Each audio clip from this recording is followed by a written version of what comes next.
Welcome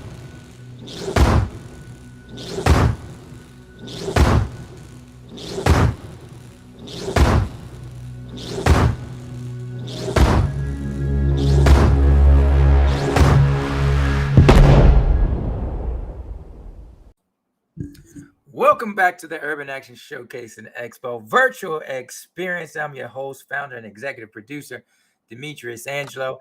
And as promised, I am with world champion Willie the Bam Johnson. We just finished watching the Bam Bio-Pic, and now we have the man himself to give us a little insight about, what made. First of all, welcome, sir. How are you today? Oh, I'm blessed, sir. I'm always on it when I'm around you. Yes, sir. Yes, sir. Yes, sir. So, what made you want to share your personal life experience with the world? Well, I mean, many people heard that story of me getting incarcerated 37 years ago. And at that moment in time when I got in trouble because of the choices I made, in 1989, it was April 1989, I had two choices at that moment. One was to commit suicide and hang myself with a sheet, real talk. And the other one was a voice came over me and said, no, you got to go out and you got to change the world and you got to tell this story. And I dropped down on my hands and knees, and I still have the piece of paper to this day where I wrote on a piece of paper that, God, if you give me another chance today, April 1989, I will never abandon you if I can use martial arts to empower the next generation. And since that moment, every day I woke up in jail, I wrote on jailhouse newspapers, toilet paper, whatever. And that is the accumulation of everything that I write is things that I transcended to become and put on pad and pen when I was incarcerated. So basically, you wrote out your destiny. Literally, you wrote out your destiny, the plan for your success. You wrote it out, jot by jot, line by line, precept by precept. Then you walked it out. That's what I did, sir. I didn't know what I was doing, but I know the hell I was in. The best, I didn't know what to do, but I knew what not to do. You know what I'm saying? So that's the story, man. That's how I came to manifest what it is, man. Yes, sir. Yes, sir. Yes, sir. So when did you open up your first school? My first school in the documentary when I was like 17 years old. I had a homemade dojo in the projects, Lafayette Projects in Baltimore City. My sister's old bedroom, I turned into a dojo. It's pictures of that in the documentary. I had Bruce Lee posters from the ceiling all the way down to the floor. That was the time of 5 Fingers of Death, man. So I had the little the sand that I was burning in the room to try to do the 5 Fingers of Death thing. Hey, man, I was a Bruce Lee Kung Fu movie fanatic during that time, teaching everything from the movies, man. We all been through that, right? Yes, sir. Yes, sir. I know. I know the feeling. I know the feeling. So, give us a little history with how you got started in the martial arts and some of the teachers that you had. Okay. Well, of course, everybody know that story. 6 years old, got a chance. It's in a documentary. Got a chance to go and see Bruce Lee's Chinese Connection. My mom would never let me leave, because back then that's when the community took care of us. We always show respect to everyone, and my mom would never let me go with no one. But this one particular day, man, I seen all those commercials, like when you sitting there watching the TV show, so you see Chinese Connection commercial, 5 Fingers of Death commercial on TV back then. So you just inspired. I mean, it's one time, man, my mom let me go see Chinese Connection, man. I was never the same. I didn't see Bruce Lee on that screen. I seen Willie the Bam Johnson on that screen. And once I came out that movie theater, I started breaking every broom and getting every piece of electrical black tape. I mean, that electrical tape, in the nunchucks, man. And we all was, wow, I was on it, man. I was teaching myself martial arts. emulating what I seen in the movie theaters, flipping off the pissy mattresses, jumping over the roofs. You know what it was, man. That was the joy of growing up. We were in this fantasy martial arts world. But for me, it was something different, man. It was taking me away from the things that I was going through at home. So as I continue to walk in search of teachers, from stealing the books and stealing the magazines, I ran into some community centers and I got a chance to work with some people. I would go to, during that time, a lot of martial arts schools were in the city, in the cities. So you could go into a dojo and sit down and I can pick up what they were teaching while I was watching them in class. And then I would come back home and I would practice it. And after some time, all the kids, I was teaching them in my homemade dojo, and they reached out to a community center, which is in the documentary called McKim's Community Center. And they said, man, you should start a class at McKim's. So I went over to McKim's, and the guy told me, he said, get out of here. You're too young. You ain't no martial arts instructor. You have no credentials. So get out of here. And there was a guy by the name of Kenneth Parker. And Kenneth Parker came to us and seen us on the back of the building flipping.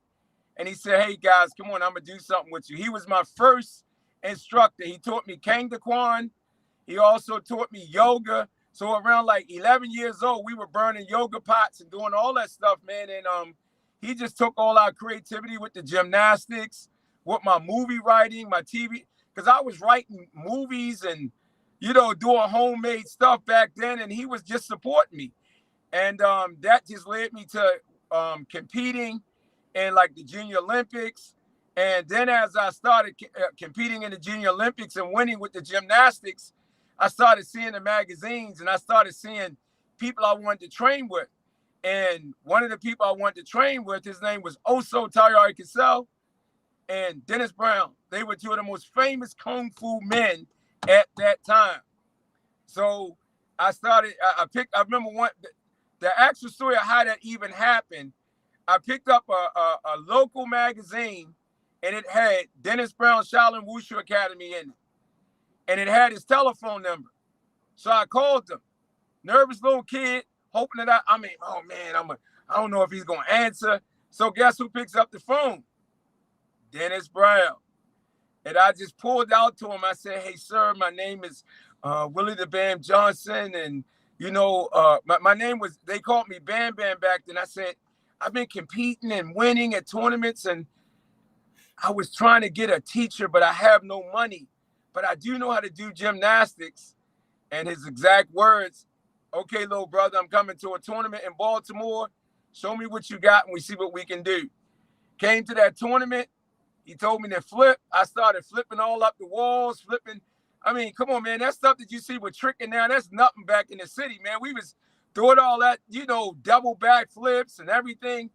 And once he seen that, he just told me to try to get to DC.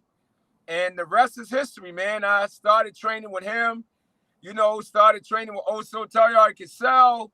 They took me to mainland China, and I just started training with so many other people as a compliment to what Master Brown was doing. But Master Brown allowed me to express who I was, and he complimented all the things that I was naturally good at doing. So the gymnastics, the fighting, everything, that's how it all got started. So I got other people on my resume that I trained with and worked with, but the people that really helped me become the person I am, have to say my mom first, my dad second, Master Kenneth Parker, Master Brown, and Oso Tayari Cassell.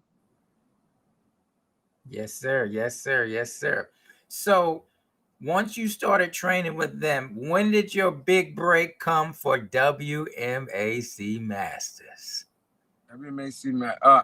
Well, you got to remember also WMAC Masters, that whole concept, my character was already that 6-year-old kid's dream.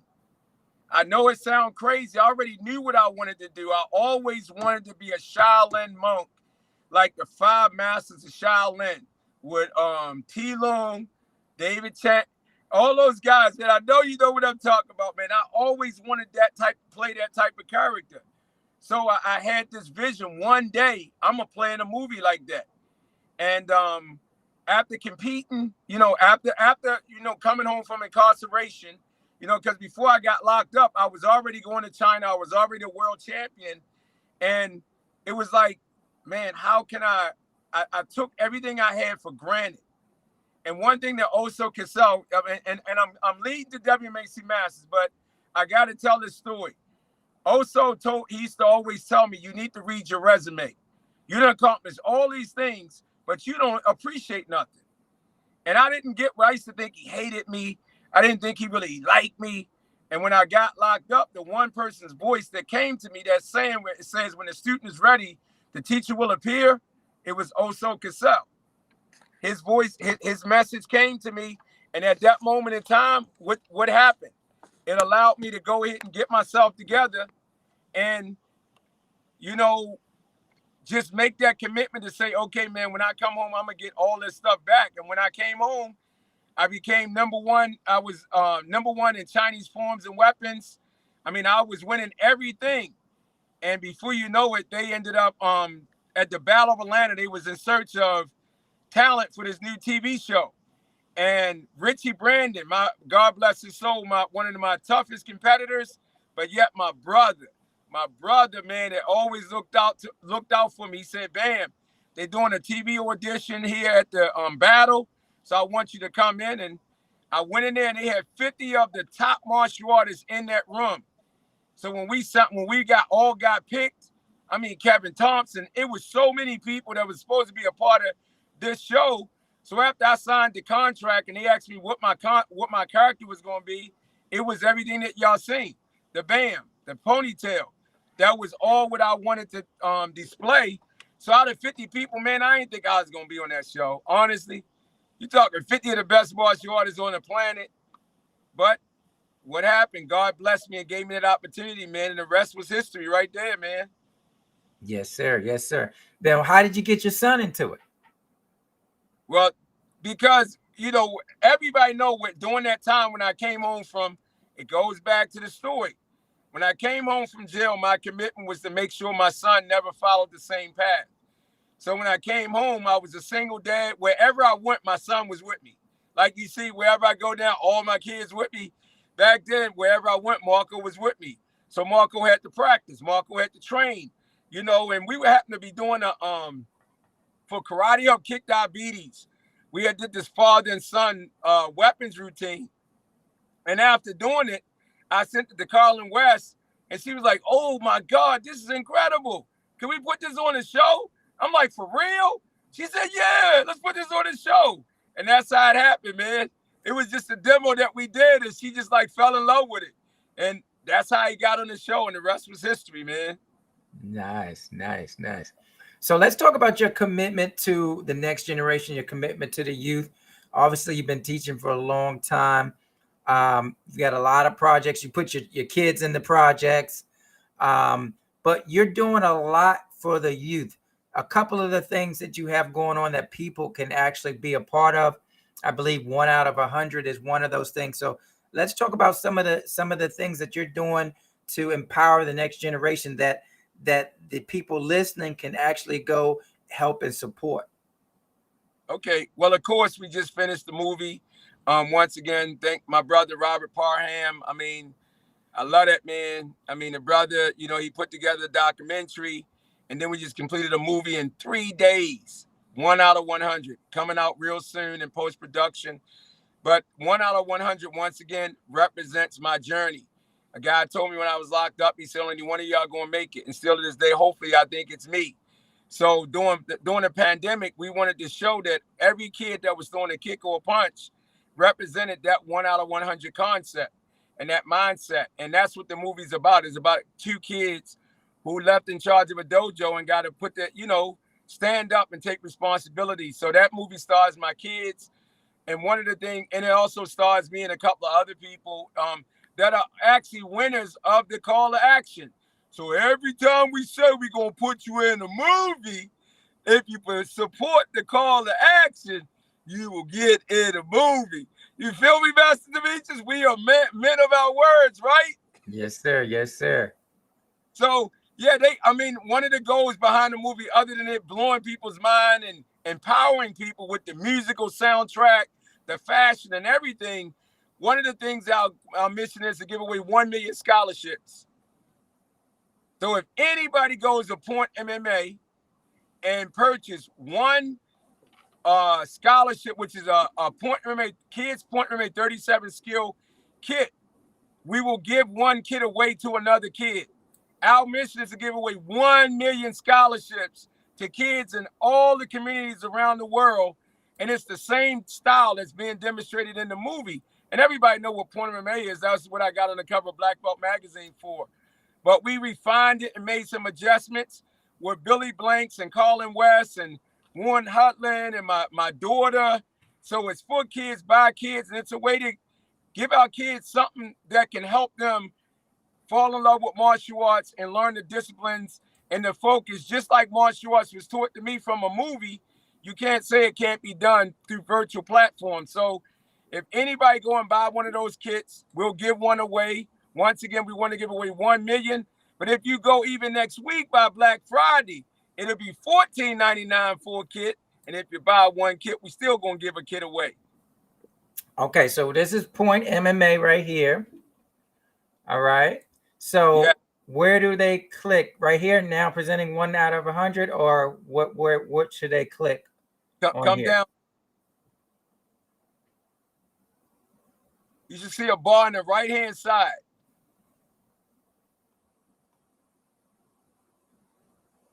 Okay. Well, we got check out. We got, let's see, confidence in self-esteem, discipline and self-control, self-defense, community. We've got welcome to the kids Point MMA 37 skills. We got that. Warrior mindset coaching, kids Point MMA 37 skills, and then crazy athletics. Push the kids Point MMA 37 skills. It should be online teaching. Okay. So y'all heard that. Here it is right here. All right. Point MMA 37 skills right there. That's what you guys click. All right. So I'm putting this in the chat. That way people can access it and go support these efforts. And the beautiful thing about it, you know, my kids, that's my son, two of my sons, and my baby girl is killing it in Hollywood right now in the background, Naila. That's right. She's a stunt performer now. That's right. Yeah. And can I say something, man? Yes, sir. That's the beautiful thing about what we do. You know, I mean, my daughter, even what we have been doing back then with Kung Fu hip hop all the way up to now, she's been a very important part of it. When she was a little teeny baby, just like her brother, she was working, doing the magazine, doing the mixtapes, doing the movies. And now, once again, by planting that seed, look at what it did for all of them, man. So I'm just trying to be consistent and give back the love to my kids, and not just my kids, but every youth around the world deserves the opportunity to learn how to express themselves in a positive way. Absolutely. What I also love it that you have the fitness element as well, and that you're always focused on the next generation, the future. And if you've never experienced it in person, when's the next time that they can experience this in person if they're in the area? Alan Goldberg's Action Martial Arts Showcase. All right. I believe that's January 28th or sometime around that time. 29th. Yeah, the 29th and the 30th. Okay. And we're doing a special event there at Master Goldberg's, which is called Kids Action Martial Arts Choice Awards. And this year we want to honor every child around the world as being a hero. Because during this pandemic, every child has shown resilience to be able to keep pushing forward, doing a kick, running behind their homes, doing push-ups, doing whatever they can do to stay active, while every other sport quit and stopped because they didn't know what to do. Martial arts students were still practicing on Zoom and finding a way and not being on hold. So what we need to do this ain't no participation award. Anybody that want to support or know a kid that should be nominated for this hero award, they should. And that's on that website too. It's called Comica. the Comic Hero Awards, they can go in there. We doing a book, the first ever book called a Heroes Book, highlighting all the children. And we also doing awards banquet at Alan Goldberg's event, where it's just going to be nothing but kid-friendly, celebrating and letting these kids know that, oh, guess what? We didn't forget you, and we want you to know that we remember the resilience that you showed during this COVID-19 times. All right, so let me share this again, because there's a little secret compartment on this site that breaks everything out for you to see. Let me share it real quick for y'all. I just discovered it myself. All right, y'all see how I did it over here? It's these 3 lines. You click it, you see it, you get this drop down menu with everything that he talked about. You see call to action. Okay, you've got everything in here. So you can definitely find exactly what he's talking about right here. And I'm glad I just looked at this. I want to talk about warrior's mindset. Warrior's mindset. Let's talk about that, because you talk about that a lot. So how important is the mindset to success? Well, and before I go on it, I want to give that credit back to Champ Nichols, Damon John, speaking manager, one of my mentors, still my mentor every day, talk to me, guide me, and advise me. But a long time ago, we were talking about going on a tour, me, Damon John and a couple of people. And he was like, man, we got to figure out how do we put your life story under one umbrella? And that's where the warrior mindset came up. And he said, nah, man, you're a warrior. To get through what you went through, that's a warrior mindset. You had to be focused to overcome all those things. And I sat back and I thought about it. That's right. That's what it took. A warrior is someone that's striving to be balanced, mind, body, and spirit. We practice physically, and we push ourselves physically so our minds can be strong. And then in return, we want to have a humble spirit, a vibration of peace, harmony, and happiness. And a warrior going to do what? It's not about beating people up and destroying people. It's about having that conscious awareness of a higher purpose. And our whole purpose is when we're strong with inside ourselves, we can overcome anything. And not saying that in the battle of the fight or trying to overcome that obstacle, that is not going to be hard, and it's not going to take some time where, man, I got to take this loss and this setback. But taking this loss and setback and learning from it, I can come back stronger. And what did I do when I talked about the story? I got locked up. I wanted to commit suicide. I wanted to end it all. The documentary talk about every negative thing that happened to me. But at the same time, God don't make garbage. God makes greatness. And I had to dig down inside myself and recognize the tools that God had gave me. And the one thing that I always say, and I tell people, is that martial arts never abandoned me. And martial arts allowed me to refine that warrior spirit. So what I want to do is make sure we can help every child understand, man, that focused mind on positive energy and good energy, even in the midst of chaos, even in the midst of adversity. If you hold on, you can make it to the other side, and this too shall pass. That's what we do as we get older as warriors. We learn to take a breather, let it go. I learned a lot of that from you, man. You're one of the humblest guys I done met, man. I mean, it be stuff going on. You're like, it's all right, Master Bam. It's okay. I remember the first time we would talk about something, and I got all loud. I'm like, no, Master Demetrius, hold on. You said, calm down, Master Bam, calm down. And you helped me as a brother and as a mentor to learn to move as a peaceful warrior.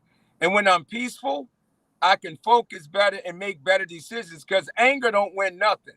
Only peace, love, and happiness. And that's what warriors do. They come back and rebuild what they destroyed. Right? Am I correct, brother? Yes, sir. Yes, sir.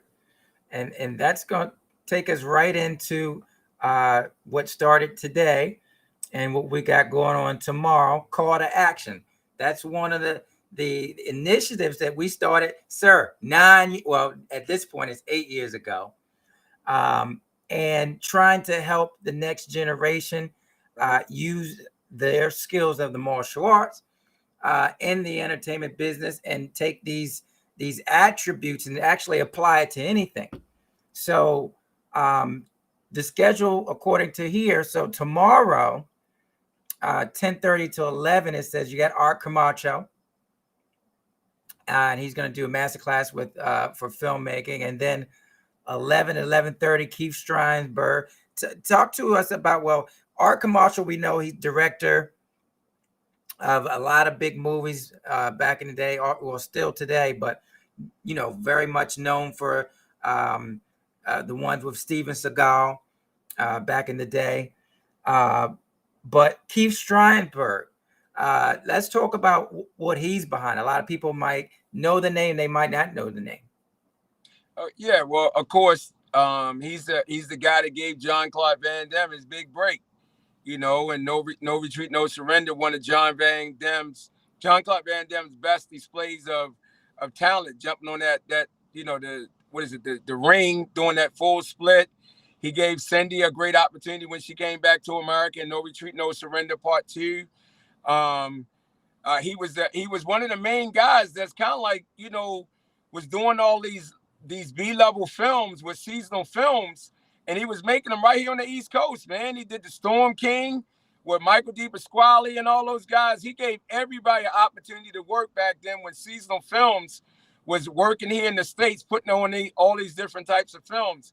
But the biggest one is No Retreat, No Surrender. Oh, don't forget King of Kickboxers with Billy Blanks. You know, he gave Billy a great opportunity to display his talent, you know, in that particular film. And Blood Moon, he gave Chuck Jeffries an opportunity to launch a little bit more. You know, everybody was doing work, but some of his films gave everybody a chance to really do some good kung fu at a different level, because he was bringing in Hong Kong stunt people and Hong Kong choreographers that was fighting. I mean, that was teaching everybody how to improve their fighting skills on screen. And me and Chuck Jeffries did the one movie called Super Fighter, because he also did that one too. So he got a lot of great films under his belt that really represented that era of great filmmaking back then. So if you get a chance to check him out, go ahead and check him out. But he's a great guy, humble guy. When I first got started in the films, you know, he was one of the guys that gave me an opportunity and was always there for me as well. And still to this day, he's still there. So he's going to be teaching you the basis of what it took for him to do what he was doing back then. And we all talk about how can we get that sort of like real martial art films back into the entertainment industry to this day, even if they on a B level or any level, but on a consistent level. So we all been trying to talk together and figure out what we can do to teach and prepare to possibly try to bring life back to that you know, that genre, man. Yes, sir. And then 11:30, we've got Bruce Fontaine. You know, tell us a little bit more about him. Well, he's Bobby Samuels knows him. I mean, Bruce, an incredible wushu guy. I mean, I seen him coming up when I was competing. I mean, he's of the era when China first opened. There was only a small select group of people that went over there and learned real wushu, and the training was hard. He was one of them guys that was there. I mean, I remember when I was coming up, when me and Master Browness was there, but he went on and he ended up doing a lot of films in Hong Kong. He done worked on a lot of Jackie Chan films, Armor Guard. He done did some film. I mean, it's just it's so many. I mean, and plus he was in Ninja Turtles. Yeah, that's right. He played in all the Ninja Turtles as well. I forgot all about when he told me that. So he didn't. I mean, the man is an incredible talent. Bobby knows him, straight Hong Kong type film guy.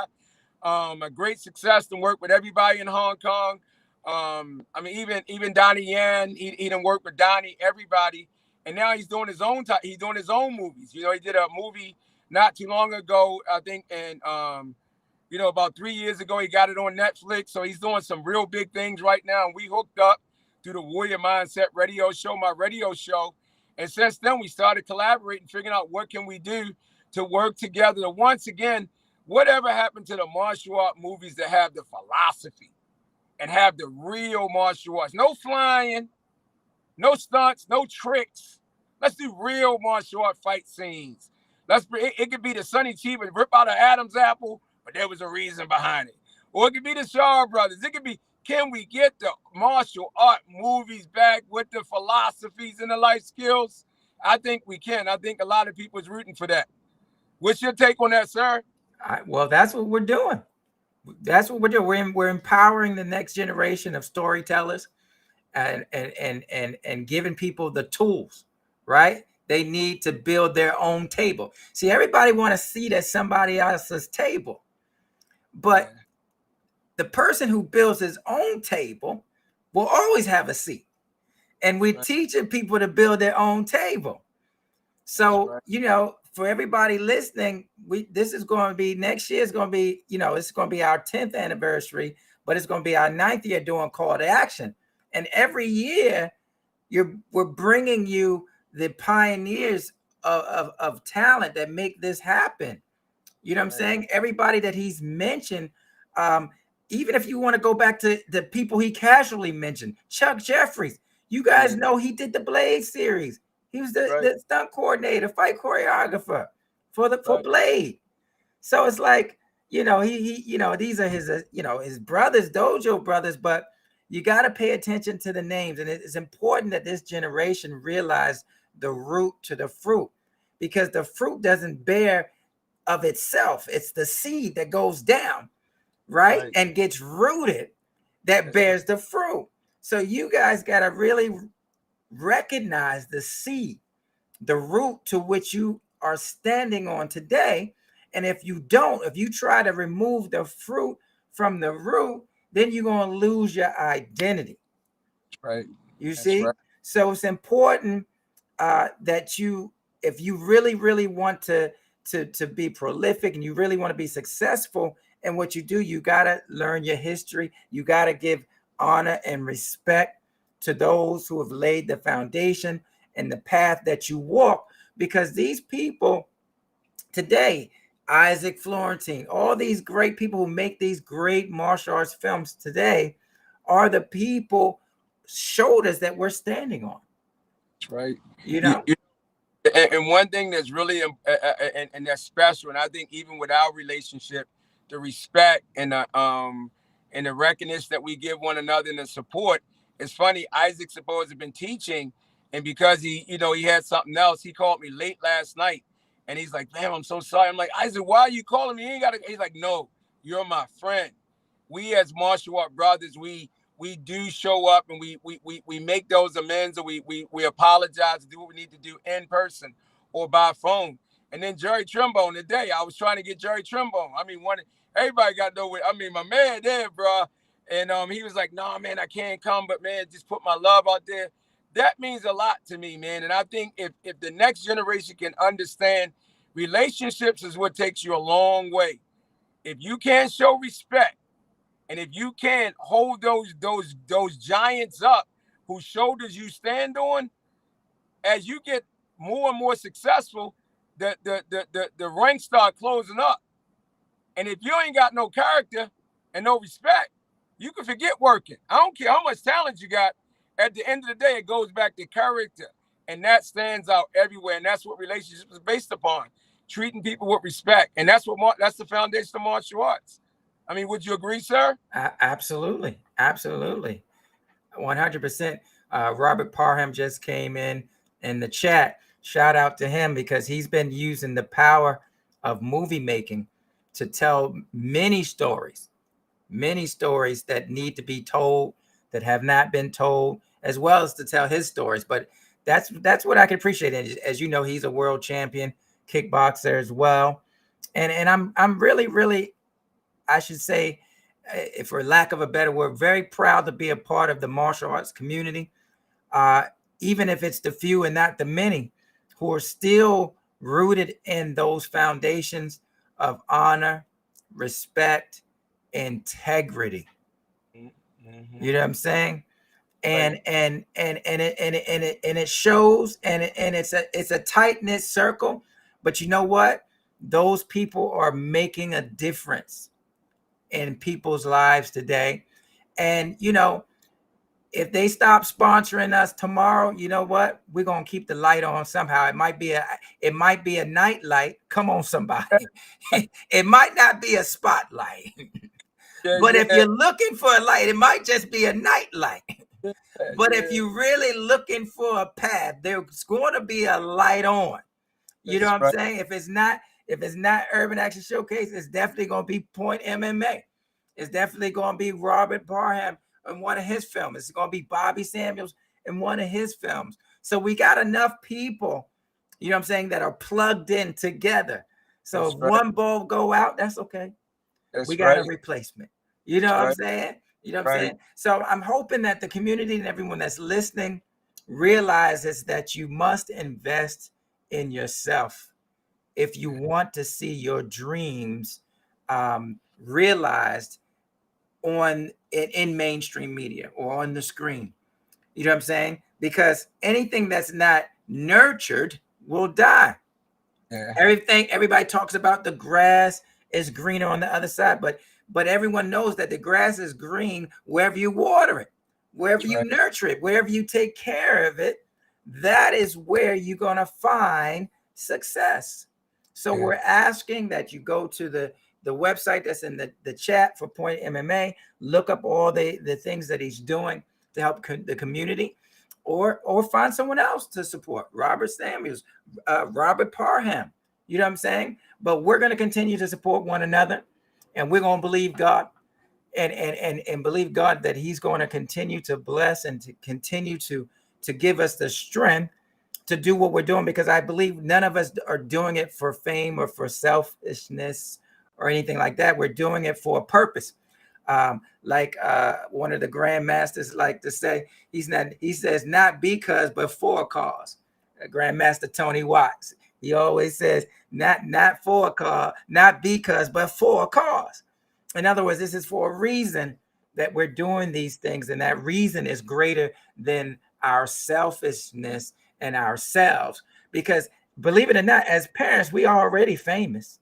Yeah, that's right. Ain't nobody more famous than mommy and dad. You got your own fan club calling you for all kinds of stuff. So it ain't like, you know what I'm saying, we need somebody to call our name. You know what I'm saying? But one thing I want you guys to look forward to is the WMAC Masters 3D VR experience coming soon, which is a tribute in the VR 3D gamification realm to that great series that has launched so many careers behind the scenes. And I'm talking about not of these people, but of those who follow them and those who they've taught along the ways, and the fact that it was a catalyst for many of the shows that you see today on television when it comes to reality or and so forth, you know. So sir, I'm grateful. I want to say thank you for all the work you're doing for the community and what you've done for the martial arts. And I want to say something, because you need, once again, everybody need to tip their hat to you, brother, because you, since I met you the first day, you know, you've been, you know, trucking along, man. You're like one of the hardest working people that's out there, believing in this purpose and what you're representing. You always keep a higher power first and foremost. And even these relationships and the people that I'm working with, man, and the names you mentioned, those things came by way of you, by the urban action. I mean, you know, we all knew of each other, but you gave us a house to connect with one another. And that's what's so important. You know what I'm saying? Well, thank you, sir. I appreciate that. And I appreciate the support of our elders. You know, like I said, I let people know a lot of day ones came through. Fred the Hammer Williamson, Ron Van Cleef the Black Dragon, Tarmac the Last Dragon, Michael Jai White, Kelly Hugh. A lot of day ones came through because of their word, each other's person's word, and saying, you know what, I'm supporting this. And they said, okay, well, I'm supporting it if you support it. So, sir, I know you got to go. You know, you're busy, but I really appreciate you. I want everybody to go out and click the link for Point MMA. Find out, you know, all the things that he's talking about. Kids' Choice Awards, 1 out of 100. And this ain't the last conversation. We're going to keep having conversations. So we'll pick this up again, and perhaps we'll get you and Robert and some other people on here. In fact, all the kids. All right. Well, we lost your volume. No, I mean I had put you on mute because I was pulling off, but give me 1 second before you pass out. Let somebody say hi. Here go one of the kids right here, guys. Say hi, Messiah. Hello, everybody. That's the actor right there, y'all. he just finished doing a play, and he's in 1 out of 100 as well. So you guys are going to be seeing him real soon. That's the man behind the scenes. He wear all the hats. He the tech man. He the DP. You know what I'm saying? He the actor. He doing it all. All right. Well, we appreciate y'all. We thank you guys for joining us this evening. Coming up next, around 10 o'clock, we got some music for you in the Cove. And then at 12 a.m. midnight, we got the Midnight Mayhem Martial Arts Action Cinema. And we're screening actually one of Isaac's films, Ninja 2, Shadow of a Tear with Scott Adkins. So you guys check that out. We'll put it in the chat as well. In fact, it's on the page. So you guys just look in the thread, Midnight Mayhem, 12 a.m. You'll see it. Until then, everybody stay safe. We appreciate you all. And until then, peace. Bye, everybody.